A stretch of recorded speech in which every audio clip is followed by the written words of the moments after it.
Welcome to Recipe to Success, the show where we sit down with entrepreneurs from all different backgrounds to learn more about their journey to success.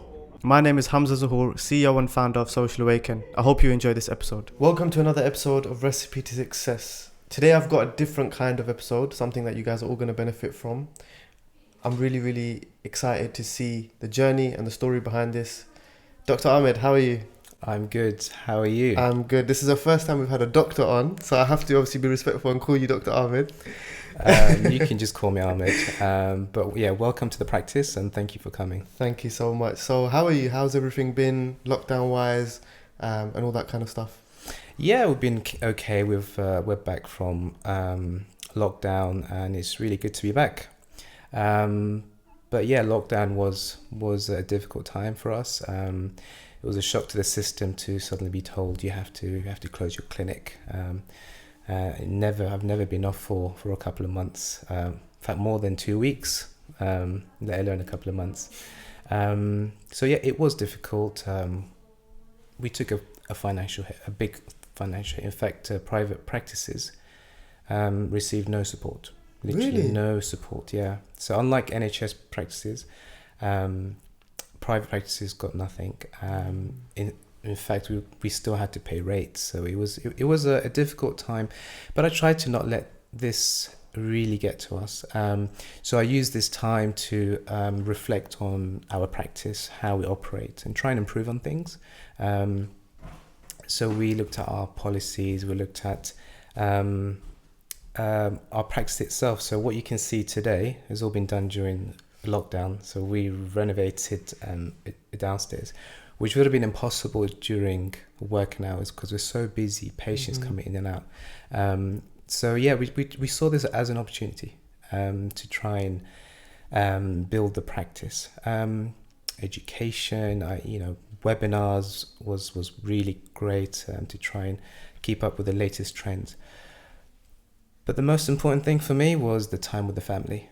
And I'm sure you would have experienced the same. I've got 2 daughters, and spending time with them for this period of time was priceless. You don't ever get that opportunity normally, right? With when you're working schedule. And you're busy, all you get is like Sundays. Well, my daughter calls it Sunday Fun Day.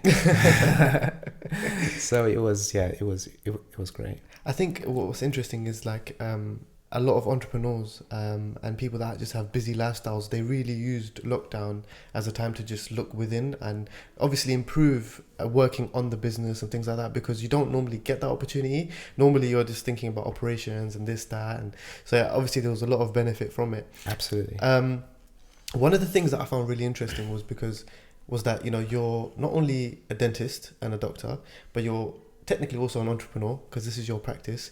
So how did everything, in fact, before we go into the story, obviously we've spoken a little bit about it, but for anyone that doesn't know who you are, can you go into a bit more detail? Sure. So I qualified in 2006 from a university in London. So it was a 5-year undergrad degree. I worked in general practice for a couple of years.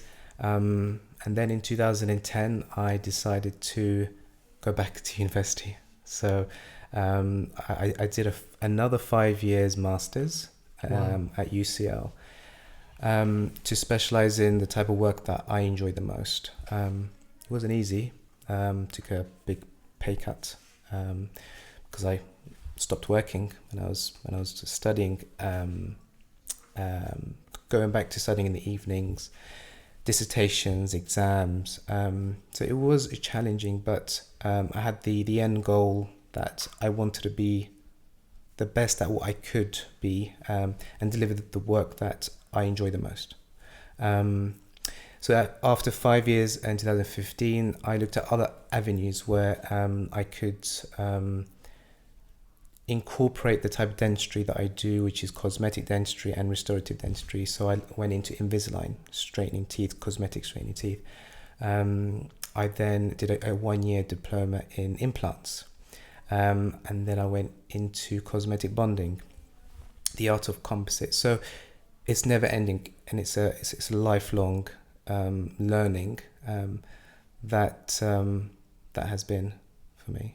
What made you actually get into it? Because obviously there's a lot of education that goes into it, like you just mentioned, and it's a long process to get to where you are now.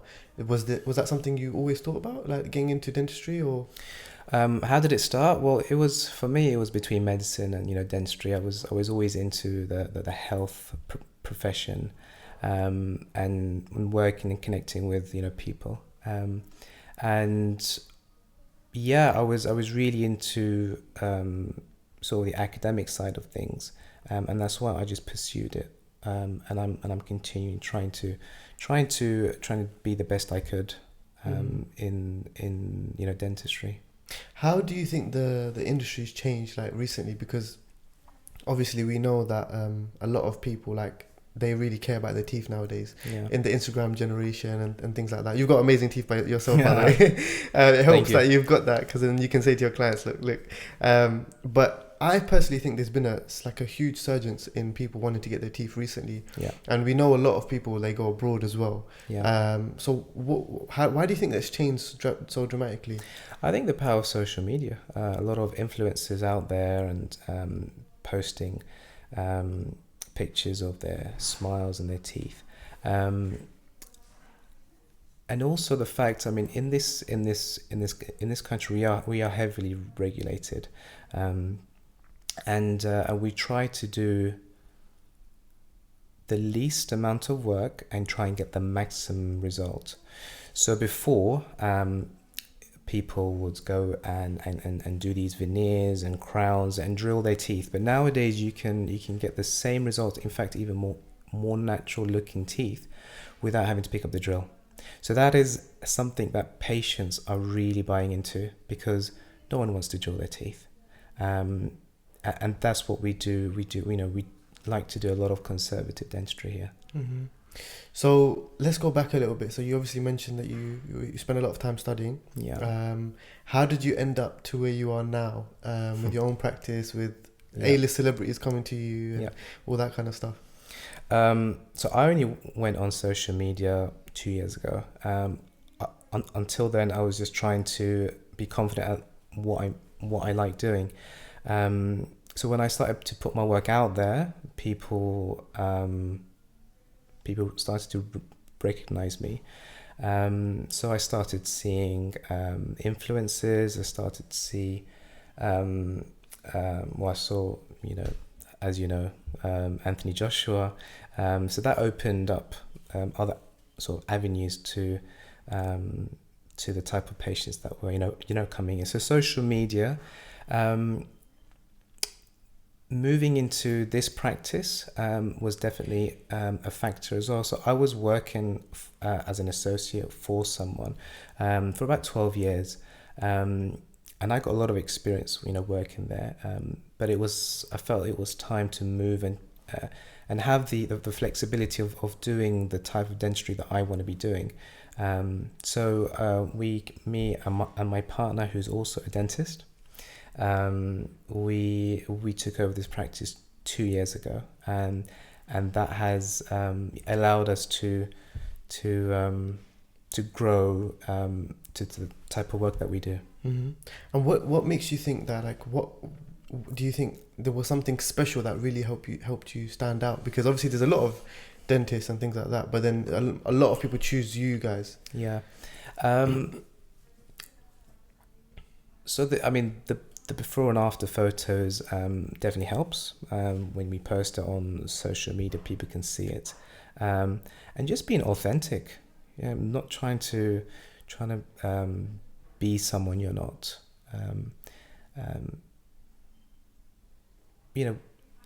Patients want to see that your passion. When you find your passion, you follow it through.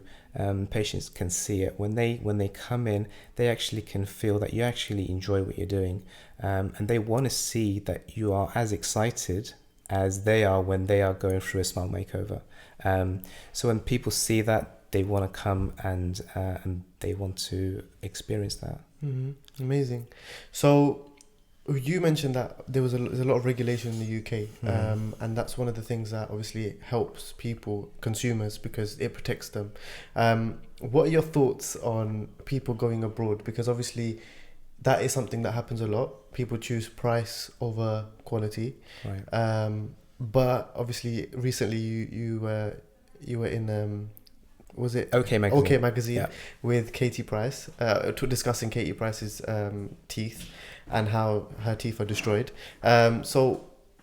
I mean, let's talk about that a little bit in terms of people going abroad. Yeah, sure. So it is starting to become a thing, because I'm seeing it firsthand. Patients are coming to me, telling me, oh, I've had my teeth done in Turkey, but usually the reason why they've come to me is because there is a problem.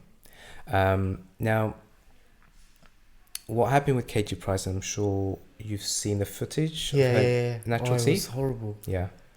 So she had these crowns, and it was repeated crowns. So she kept on changing these crowns. So for people that don't know what crowns are, so crowns are basically made of porcelain that are fitted on your natural teeth. But in order to do so, you need to file your teeth down. And what Katie Price did, she had it several times, and her teeth were shaved down to small pegs.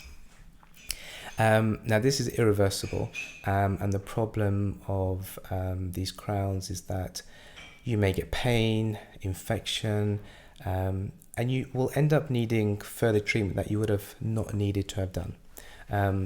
But what most dentists in this country do is they could do very similar results without having to pick up the drill. So why not straighten your teeth using Invisalign? Teeth whitening doesn't involve picking up the drill. A bit of composite bonding, which is a bit of white film material added to teeth to make them look amazingly attractive. So it is sad that someone like Katie Price, who is a public figure and a role model to so many people, it was as if it was celebrated on social media. But at the same time, credit to Katie, she did show her natural teeth, and hopefully this is a wake-up call. Is it drastic difference in price that people will be willing to catch a fly and risk, such a big thing like teeth? To be honest, I'm not sure exactly how much it is, but I'm sure it would be cheaper. But it's lack of education, right? It's just lack of education. I mean, think about, if something goes wrong, are you going to be able to just jump on a plane and go straight back to, Turkey? By the way, it's not just, Turkey. Mm-hmm. I'm sure this type of dentistry is happening in many parts of the world. It's not just Turkey. But yeah, it's not really practical doing it so far away, because at some point you will get issues, and some of the dentists here won't touch other people's work. So think twice before you do it. Yeah, 100%. You have to be safe. It's your teeth, right? You only got one set. Yeah. So you mentioned that you were working in different practices for about 12 years. Yeah. And you made that transition into where you are now. Yeah. How has the experience been now that you can kind of do things how you want to do and having your own practice and things like that? I mean, it does come with its, I don't know what I would call it, stress, but running your own practice is a bit different than working for someone who is running it themselves. So, I found myself dealing with things I've never had to deal with, like a nurse going on maternity leave. I need to think about a replacement, or if the chair suddenly stops working, I need to sort this out. So there are days where I'm here after working hours trying to sort of manage the practice. However, I wouldn't change it, because it's allowed me to do the type of work that I do, and it's just been going smoothly since. What were some of the things that you that you found really challenging at the beginning? Because obviously it's a whole different ball game, right? Having your own practice. Yeah. And I know you're sounding like it's really calm and collective, but I'm sure it was difficult. Yeah. What were some of the things that you learned along the way? Yeah. That is not about money, because I did take a pay cut because of all the expenses, but for me it wasn't about money. It was about the end goal, the type of dentistry that I want to be doing.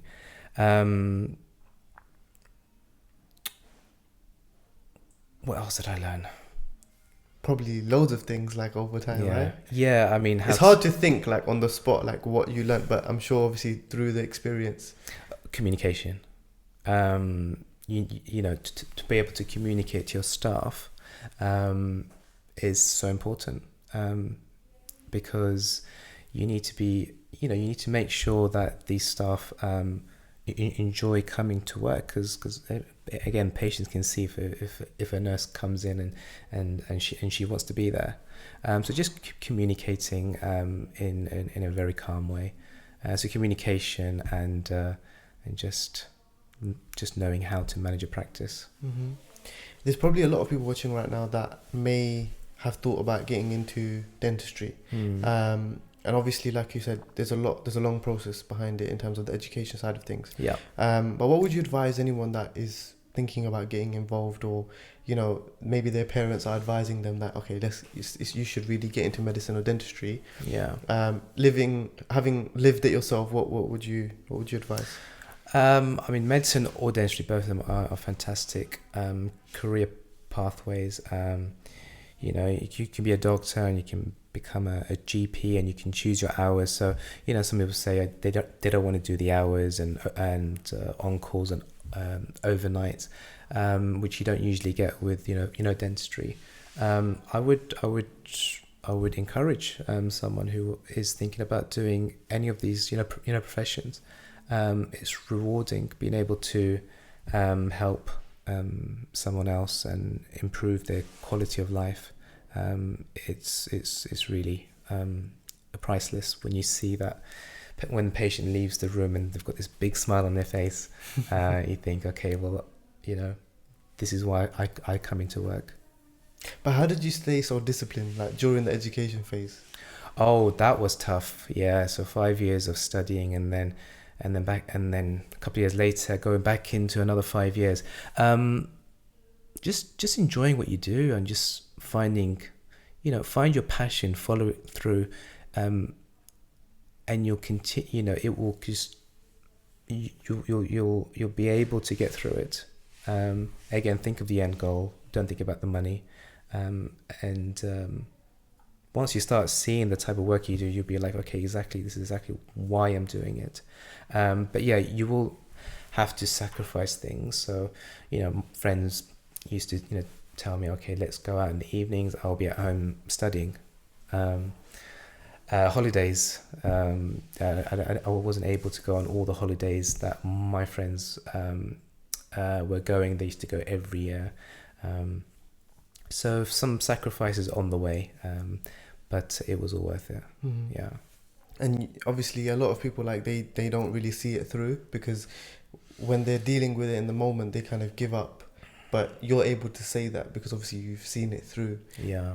So it's definitely important to obviously keep going, keep pushing. Absolutely. Yeah. Just see it through. It's not about. There will be hiccups on the way, and that's okay. You know, if you don't get any hiccups, I don't think you're doing it properly. Mm-hmm. But just focus on the end goal.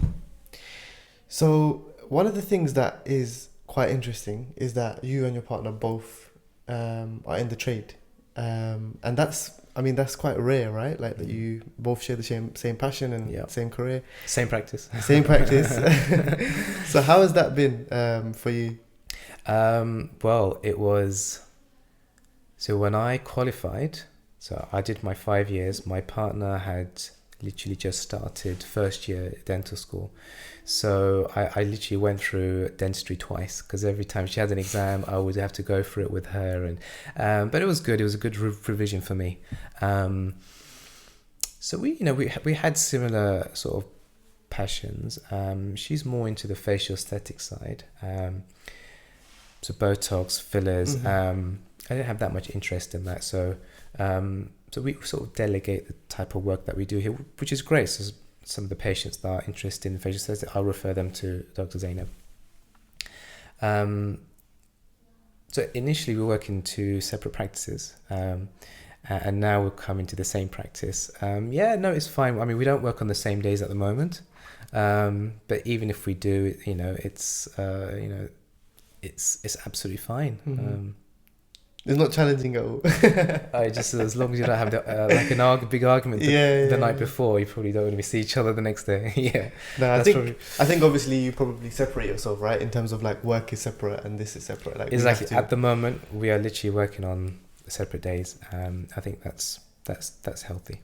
And how has it been being parents? Because obviously you both have hectic schedules. You're both like literally in the practice. Yeah. And you've got 2 daughters. Yeah, I mean, after lockdown, we had sort of childcare issues. We didn't have a nanny anymore. There was no schools, nurseries, and so that's one of the reasons why we're not working on the same day. So when she's here, I'm with the kids, and vice versa. Of course, it's challenging. Yeah, of course, challenging having 2 kids and running a practice, because time is there's just not enough hours in the day, but just making sure you're organized, and Sundays is like a family day. Nothing before. I used to do other things, which I still do, gym and football. I love football, but it's I'm not playing football every single week now, so there's going to be weeks where I'm just with the family, which is fine as well. What's your advice for time management? Because obviously it seems like you've managed to work around it. For people that are struggling with time, what's your tips on managing your time? I mean, I used to work 5 days a week. In fact, I used to work 6 days a week, and now I'm only working 4 days, and it's allowed me to use this time. Like, for example, right now I wouldn't have been able to do this with you if I didn't have a day off. I would be so sort of stressed out, exhausted. For me, money is not the end goal for me. So if I take a bit of a pay cut, it's absolutely fine, because the quality of life is more important, for me. What was the question again? I forgot now. In terms of time management. Yes, time management. Just being super organized, and delegating time. So Thursdays I would usually go to the gym. That would be my gym day. Tuesdays will be my admin day. Sunday will be a family day, and the rest I'll be here working and managing the practice. Amazing. Yeah.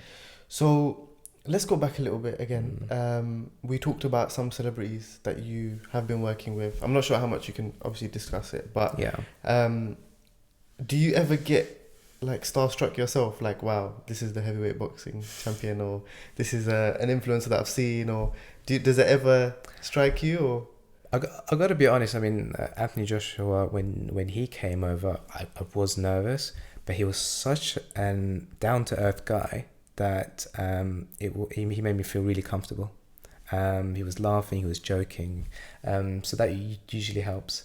But yeah, it was a bit of a shock when one of my patients messaged me telling me, Anthony Joshua wants to come and see you. And I'm like, oh, sure, yeah, I mean, absolutely, when does he want to come? I'm like, oh my god, Anthony Joshua's coming.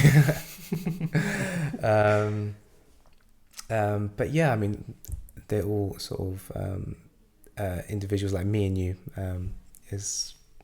They'll come in and we talk about teeth, we talk about their life, and it's absolutely Did you ask him why he chose you as opposed to anyone else? No, I didn't. No, I didn't want to go into that much. Why he chose me. I was just happy that he did. I was just happy that he did. I mean, Anthony Joshua, I've been watching him since 2010. I think when he won the gold Olympics, and then watched all his fights, and then suddenly he's come to Harrow on the Hill. So it was like a dream come true. It's quite a nice area as well. Yeah. Like I haven't been here ever, and it's literally beautiful. I'm sure obviously that attracts a lot of people as well. Yeah, the area helps. Yeah. So you keep mentioning, like throughout the podcast, you mentioned that your end goal is not money. So what is your end goal? My end goal is to be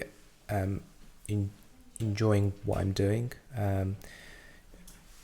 making people happy, and just building a practice where patients would look to to choose to come when it comes to their smile makeovers. So yeah, you need to think about your why. Why are you doing it? And that's what you should do with a lot of things. Because if your motive is money, that's got a limit to what you can achieve with, and you won't be happy at the end. Was that always the case, or did you just kind of like, as you grew older, you were like, money's not everything? Money has never really been everything for me, because money can just go like that. I mean, you saw what happened during lockdown. Within a couple of months, you can lose tens of thousands of pounds. You can buy a fancy car, and after a couple of months, the novelty goes. Literally £1,000, £100,000 car. There's nothing wrong with having these lavish things. It's absolutely nothing wrong with it, but as long as you've got a purpose in life. What do you think is going to happen? We were talking about it off camera. Yeah. Now that obviously we don't know what's going on with COVID and things like that, and even coming into your practice, you guys are taking a lot of precautions to keep your customers and staff safe. How do you think the whole landscape has changed, even in your industry, where it literally relies on like close contact and things like that? For sure. I mean, it took us a couple of weeks, even when they did announce that we can open. It took us a couple of weeks just to make sure that we've got everything in place, the PPE, the barriers, and all the SOPs up to scratch. It's changed things. We don't see as many patients now. So when a patient comes in and they go out, we need to leave the room for 1 hour before we can get the next patient in. Wow. The theory is that you need to leave the room for the air to ventilate, for it to purify itself, open the windows. I mean, we've got a purifier anyway. So you leave the room for an hour before the next patient comes in. So that means we see less patients. We don't allow patients to more than one patient in the practice at a time. So yeah, we taking all these measures. Long term, how it's gonna, if we go back into lockdown, that'll be a disaster for everyone. As we were saying. Yeah. Do you think that dentistry could ever go in a digital direction? Absolutely. I mean, at the moment, it's all about digital. So you need to keep up with the trends. So we've got a scanner, which means that we don't need to take impressions anymore. So if you remember where you had braces or retainers, then you take molds of your teeth. I used to hate it because it used to make me sick. But now we don't used to do that anymore. We just scan teeth. And patients can see their smile makeover before they even start their treatment. So you can show them on the scanner, this is how you think they're going to look like. So yeah, just keeping up with the trends and just giving the patient that wow factor is really important. I think for me, teeth are so important. Like I literally had a disaster as a child. Oh, really? I was young, maybe 13, something like that. And I used to go to the dentist, and at one point they recommended that I would get braces. But they said to me that before I get braces, I need to get a space maintainer. Okay. Because the shape of my teeth or something was really odd. So then I had to do that, and then I had braces. And I think over time I learned the importance of looking after your teeth because of the difficult process that I went through. And then even after my braces came off, I respected the retainers and all that kind of stuff, which I know a lot of people don't. And even now, a lot of people compliment my teeth, and I don't think they're that amazing compared to what they were before. Yeah. But I really do understand the importance of hygiene. So considering obviously COVID has taught us a lot about hygiene, one thing that a lot of people neglect is teeth hygiene. So could you give us some exclusive Dr. Ahmed advice on teeth hygiene? Sure, yeah. So just daily things that people can maybe implement in their lives that will make a big difference. Of course, yeah. So brushing twice a day. If you had to choose one of those two, make sure it's before you sleep. That is the most important time, because overnight you stop producing saliva. and saliva is there to kill off the bacteria. So if there's no saliva, that's when you're going to start to develop cavities and problems. Flossing. Did you know that if you don't floss, 40% of your teeth are unclean? So, you know, when you brush, you're only brushing 60% of the tooth surface. Wow. 40% is left uncleaned if you don't floss. So, yeah, just get into the habit of, flossing once a day, or using these small interdental brushes. They're called TB brushes. They're really good at cleaning in between your teeth. Using a fluoride mouthwash, fluoride toothpaste. Fluoride is very good at remineralizing the enamel and just preventing the risk of developing any cavities. So that's general oral hygiene advice that I would give. What about maybe keeping it as white as possible? Okay. Naturally. Okay. I mean, most of the products that you get over the counter, they don't have the correct concentration to whiten your teeth, because it's just unsafe to just use it freehand. So the way we do it is we make patients custom-made trays that fit their mouth. So you apply the gel in the trays, and that way there will be no risk of damage to your gums. So, I mean, there's no harm in using these sort of whitening toothpaste. But is it going to make a drastic change? I don't think it will. Do you think that, because I've seen a few things on social media, like you get these teeth whitening kits and things like that. Do you think that's a lot of it? Obviously, we don't want to make it too controversial, but do you think that is a kind of a waste, or does it actually help, like from your professional opinion? So anything that doesn't seal around your gums is going to risk your gums burning if you're going to whiten your teeth. And anything else that's not as strong is just not going to be very effective.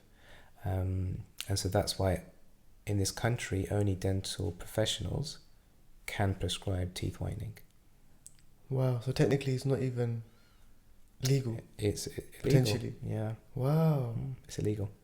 So selling these teeth whitening kits is illegal? It depends what it is. If it's hydrogen peroxide, then it is... Yeah, but there's no regulation a lot of the time on social media, really, because they can just set up a website and get some influencers to promote it, but people don't realize that you have to obviously do your own education, especially with something so sensitive like your eyes, your teeth, your ears, things like that, things that it's like part of your human like body and things like that. You don't want to really risk too much. That's what it is. It's all the social media, the hype, and everyone getting excited when they see these influencers that are doing it, but they just need to do their research. So I know obviously you do a lot of press and things like that. When there's a lot of trending topics, you get involved and obviously give your advice. So if there is anyone out there that is maybe going through something difficult and they haven't realized that you can actually go to private practice in the UK, in London, are they also free to like DM you and ask you questions? Absolutely, yeah. I mean, feel free to DM me up, and as soon as I get a chance, I will respond. Amazing. So we spoke about teeth hygiene. We spoke about working with celebrities. What have you got planned over the next year or so? Anything new coming up? Obviously, I know it's difficult to plan with COVID, but anything going on at the moment? So I'm doing these dental. Well, I've got this dental masterclass coming up. So I've got someone coming to film me do an actual live procedure on a patient. So a lot of dentists ask me on social media, how do I do this? How do I do that? But unless you actually see how I do it, it's a bit difficult to teach it. So we're going to be doing a dental masterclass upstairs next month. So I'm looking forward to that. We've done a few other topics, composite topics with someone else, so that should be going on social media. As for the press, we've got quite a few coming out. Dr. Zaim's also quite involved in that as well, so do check her out as well. 100%. So we spoke a lot about the success that you've had in terms of working with well-known names, in terms of setting up your own practice and all that kind of stuff. But I'm sure there's obviously a lot of things that you went through that were also difficult along the way. Yeah. And a lot of the time when we're going through things, we always have to find new ways to deal with challenges. So what's some of the hardships that you found that maybe can benefit people watching or listening? So one of the difficulties I would say is that public speaking. So there's no way I would have sat here and done this with you a couple of years ago. Quite a shy person, and I've found any reason just to not be on the camera. And for me to go on social media was like a big thing for me. But I knew that was the way forward. I mean, patients used to call up the practice, and they used to say, well, I want to do a particular treatment. And the receptionist will be like, well, you have to see Dr. Ahmed because that is what he does. This is his specialty. And they were like, well, is he on Instagram? And she's like, no. And at that point, that was like a light bulb moment that I had to go on social media. And then as you started to become more known on social media, more people wanted to come and talk to you. And I used to initially be very anxious about doing it. But then slowly I started to grow in confidence, and I used to, one led to another, and you start seeing different types of people, and here I am. So yeah.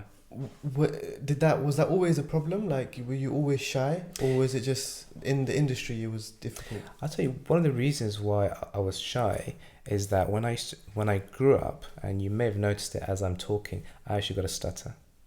And that used to affect my confidence, because I used to think, okay, what if halfway through my conversation I get to a word and I literally cannot say it? It's going to be so embarrassing. But the more you think about it, the more likely it's going to happen. And what I found that when you're confident about what you're talking, like when I'm in the surgery and I'm talking to my patients, I never stutter because I know what I'm talking about. It's just that when I'm sitting talking about something I'm not sure about, that's when I start stuttering. So as long as I'm confident talking about what I'm talking about, I found that the stuttering started to disappear, and then I became more confident.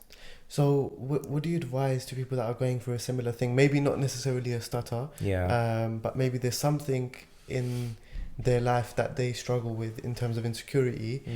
How did you build that confidence other than just dealing with clients? Was it something that you had to do within? Practice, yeah. I mean, sometimes you can just look in the mirror and just say things to yourself that you can do it. Practice whatever that you're not confident about. Just keep practicing over and over again. If it means you need to see someone, a therapist, do it. That's fine. There's no shame in it. Everyone has strengths and weaknesses. You just need to just focus on what you like doing the most. Don't compare yourself to others, because if you do, you would never be content in what you're doing. Just focus on what you like to do and just master it. I think we live in this era where, because if I didn't obviously do this podcast with you and you have gone into the whole stuttering thing, from an external point of view on social media, I would have just thought, oh, this guy looks cool, like handsome guy, dentist, life seems perfect. And that's the thing, is that we only get to see what people want to show us on social media. But even male and female, I think we get so caught up in comparing ourselves with other people, looking at them and thinking their life is picture perfect, but in reality that's not the case. So it's very, very important to obviously master the things that you are insecure about, to obviously persevere and move forward, because for you it was actually affecting your work. Like, you needed to put yourself out there. So it's I'm so glad that you have. Thank you. No, absolutely. I mean, you've touched on some really good points there. I mean, me and my partner are completely different. My partner is made for this. She's so good at talking. But everyone has their strengths and, you know, weaknesses, and you just need to just work a bit harder on them, on your weaknesses. Yeah. And was there anything, because I'm sure maybe there's some people out there that actually suffer from a stutter, because it is a thing that is common, but I think it's something that people don't like to talk about, and it's something that people kind of shy away from. Did you actually do anything like in terms of actual training, or was it just over time you just naturally got better? To be honest, I went once to speech therapy when I was in uni, because when I started uni, we didn't have a choice. We had to go from the whole year and just do a case presentation. Wow. So that's when it first started for me. But yeah, it's with time, you know, you just grow confidence and you find a way to work around it, and just build the confidence that you need. Because there's literally some people out there that they are naturally extroverted and some people are introverted, and I think that you should be able to accept who you are, unless like in your situation you have to obviously be in uncomfortable situations where you have to put yourself out there a little bit, and then you learn to get used to it. But it's okay being on both sides of the equation. You just kind of have to be comfortable within your own skin. I think that's so important in this day and age, like just acceptance of who you are. Absolutely, just work on, you know, your strengths. If you're not gonna talk on the camera, that's fine. Just post pictures of you doing the work, of your work. I know people who don't talk on camera and they're doing very well. So yeah, no, absolutely. There's one thing I want to touch upon is a lot of people, like they kind of, from a business standpoint, obviously they want to utilize social media and online marketing and things like that. Yeah. But there's so many different mediums. So like, for example, if you're not comfortable with being on video, you can do audio. If you're not comfortable with audio, you can do written word. There's so many different things. There's not one way. There's not one way to success, right? So for anyone that wants to follow your journey, what's the best place for them to follow you on? Probably Instagram. What is your Instagram for people that are wondering? Dr Ahmed Smiles. Dr. Ahmed, it's been amazing having you on board, having you onto the show. I think it's something that was completely different to what we've done before, because obviously it's just general hygiene tips and, you know, the story of how you got to where you are, and even the last point of the speech impairment.